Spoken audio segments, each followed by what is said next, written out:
A questão da atividade física para o hipertenso, tem alguma peculiaridade? Quando eu prescrevo lá assim, ó, atividade física com hipertensão, tem alguma peculiaridade, algum tipo de exercício? O que que você enfatiza mais? Qual que é as Hoje, características? mais do que tipo de exercício, é, são as variáveis nesse tipo de treinamento, né? Primeiro é legal falar sobre exercício físico hipertenso. Realmente o efeito é fantástico. Eu acho que você deve pegar no consultório, por exemplo, o hipertenso que associa a dieta, ele faz, né, uma reeducação alimentar.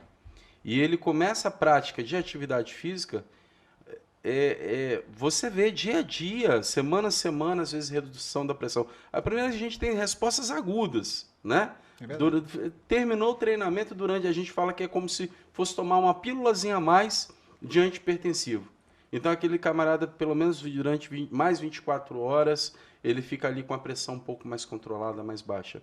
E cronicamente isso vai acontecendo, e aí é comum, depois de alguns meses de treinamento, ele retorna ao cardiologista e volta feliz porque de repente reduziu pela metade a medicação, né? E, inclusive alguns depois até né, suspendem a medicação. Agora vamos aos cuidados com o hipertenso. Sim, a gente tem alguns cuidados com ele. Em relação aos treinamentos dinâmicos, né? O que seriam os treinamentos dinâmicos? Corrida, bicicleta, caminhada, hidroginástica, né? São características, são exercícios predominantemente aeróbicos, né? Quase não há restrição.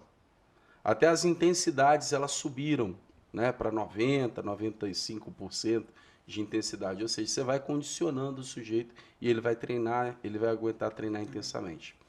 Agora, o treinamento, quando ele tem características estáticas, ou seja, quer fazer muita força, levantar muito peso, e aí a gente não gosta de falar de modalidade, porque na Aham. verdade, inclusive, é o tempo de contração.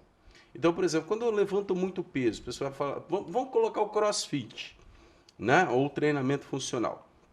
Eu levanto muito peso, mas é um único arranque, um único movimento.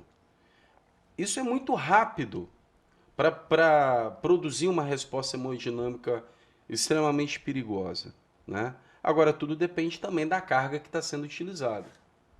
Agora, o que realmente ainda a gente tem como regra é evitar exercícios com forte componente isométrico. O que Uhum. significa isso? Você ficar muito tempo numa determinada posição, né? Então, por exemplo, na musculação, fazendo um treinamento onde, sei lá, um método de intensificação muito lento, o movimento, um exercício muito lento, com cadência muito lenta, muita carga. Isso realmente, ele fazendo 10, 12 repetições, a pressão tende a se elevar e realmente não produzir uma resposta muito interessante ali.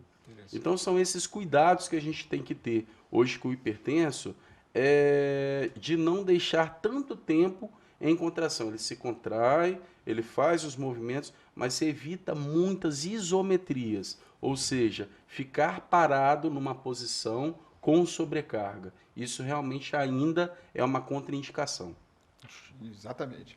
E o que o cardiologista geralmente toma um pouco de cuidado também é com os níveis pressóricos, né, para a gente iniciar a atividade física. Geralmente, na pressão em geral, vamos dizer, 16, 160 por 100, a gente já segura.